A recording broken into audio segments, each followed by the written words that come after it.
শুভ সকাল বন্ধুরা। তো বন্ধুরা দেখো, সকাল সকাল উঠে আমি চলে এসেছি তোমাদের সামনে নতুন একটি ভিডিও নিয়ে। তো বন্ধুরা দেখো, এই যে জানালাটা খুলেই দেখি আজকে গাছের পাতাগুলো এত সুন্দর লাগছে, তাই তোমাদের সঙ্গে একটুখানি শেয়ার করছি। আর আজকে প্রচণ্ড রোদ্র উঠছে, এই যে দেখো ওয়েদারটাও ভীষণ ভালো।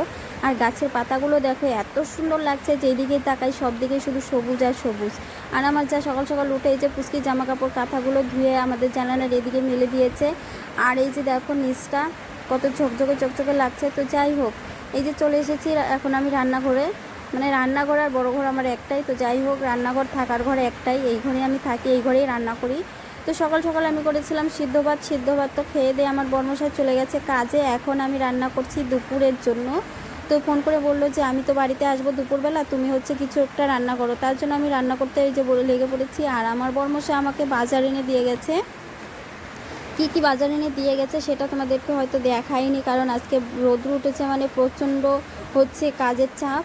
তো সকালবেলা তো ভালোই মোটামুটি রোদ্র ছিল, আর এখন এত বৃষ্টি পড়ছে বাইরে, কি বলবো। বৃষ্টির জন্য আমি সাউন্ডটাই মিউট করে দিয়েছি। তো যাই হোক, এই যে এখন আমি এই যে শাকটা বানাচ্ছি বসে বসে। এইদিকে চুনো মাছ এনে দিয়ে গেছে, চুনো মাছটা তো বানিয়ে নিয়ে এসেছি, বানিয়ে এনে ওই যে থালা দিয়ে ঢেকে রেখেছি। আর ওইদিকে আমি ভাত বসিয়ে দিয়েছি, এইদিকে আমি সবজি বানানো হয়ে গেছে। আর এইদিকে যে ডেকিয়া শাকগুলো এখন আমি ভালো করে বেছে ঝেড়ে ঝুড়ে আমি ধুয়ে নিব। তো যাই হোক, প্রচণ্ড বৃষ্টি হচ্ছে, এত বৃষ্টি হচ্ছে জানি না বর্মশাই কখন আসবে। আর এই দিকে হচ্ছে বৃষ্টির জন্য কোনো কাজও করতে ইচ্ছে করছিল না। তো তার জন্য ভাবলাম যে বৃষ্টির জন্য স্নান করিনি, স্নান দান না করেই আমি চলে এসেছি রান্না করতে। রান্নাটা করে ভিজে ভিজে বাইরে সমস্ত জলগুলো কাচতে হবে, জল কেচে কুচে দিয়ে মুছে টুচে দিয়ে তারপরে পুজো দিতে হবে। তারপরে বরমশাই আসার আগে আমার সমস্ত কাজগুলো আমার রেডি করতে হবে। তো বন্ধুরা দেখো, আমি যেই ঘরে থাকি সেই ঘরেই রান্না করি। আমার একটা ছোট্ট একটা রুম আছে, সেই রুমটাই যে এই রুমটা যখন আমি রান্না করি, রান্নার সব তেলগুলো একদম ঘরে আঠা আঠা হয়ে যায়। কি করব, রান্না করে আমাকে ঘরটা মুছে দিতে হয়। আর ওইদিকে ভাত প্রায় হয়ে গেছে, ঢেকিয়া শাকগুলো আমি বসে বসে বানাচ্ছি।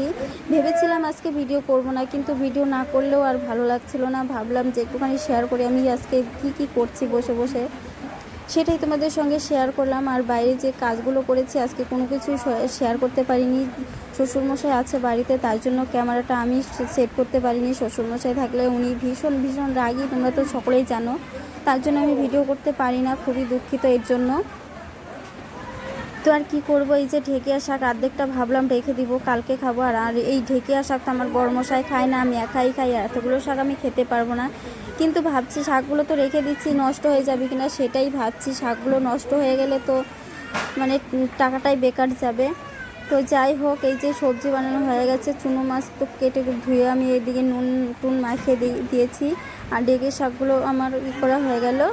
তো যাই হোক, এইদিকে ভাত দেখবো হয়েছে কিনা। তো বর্মশাই তো ফোন করলো, বললো যে চলে আসবে আধ ঘন্টার মধ্যে। আর এই যে বেগুনটা দেখতে পাচ্ছে, বেগুনটা আমি দিব না। বেগুনটা অনেক দিন হয়ে গেছে, হয়তো মানে কীরকম মনে হয় বেগুনটা বাড়তি হয়ে গেছে। তো বেগুনটা আমি দিব না, বেগুনটা ফেলে দিতে হবে। আর এই যে একটা আলু ছিল, আলুটা আমি চচ্চড়ির মধ্যে দিয়ে দিচ্ছি। আর এই যে দেখতে পাচ্ছ, যেখানে আমি ভাত বসিয়েছি রান্না করতে করতে ওয়ালটার অবস্থা কি হয়ে গেছে। আর এই যে ওয়ালটার ওই পাশে দেখতে পাচ্ছ একটা দরজা ছিল, এই দরজার অনেক অনেক কাহিনী আছে। দরজাটা বন্ধ করে দিয়েছি কেন, সেই বন্ধ করার অনেক কাহিনী কথা আছে, তোমাদের সঙ্গে শেয়ার করিনি। তোমাদের কাছে যদি শেয়ার করি তোমরা কি বলবে। আর এই যে এখানে দেখতে পাচ্ছ হলো ওই সেট গ্যাসের উপর একটা সসপ্যান, এই সসপ্যানে আমি দুধ জাল দিয়েছি। দুধ জাল দিয়ে ঢেকে রেখেছিলাম, থালাটা পড়ে গিয়েছে, ভালো করে ঢেকে দিলাম।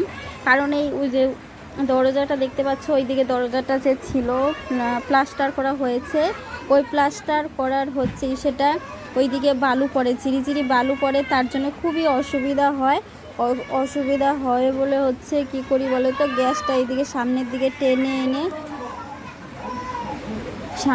টেনে এনে আমাকে কাজ করতে হয়। আর এই যে আমি এখন আমার সবজিগুলো বানানো হয়ে গেছে, বটিটা এইভাবে রেখেছি কারণ হচ্ছে লঙ্কা ফাটাতে হবে, তার জন্য। এখন আমি হচ্ছে সবজিগুলো ধুয়ে নিব।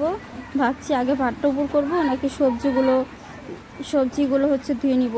তারপরে বসে বসে ভাবলাম শাকটা যে রেখে দিয়েছি, শাকটা হয়তো নষ্ট হয়ে যাবে, যেহেতু এখন বৃষ্টির দিন কালো হয়ে যাবে।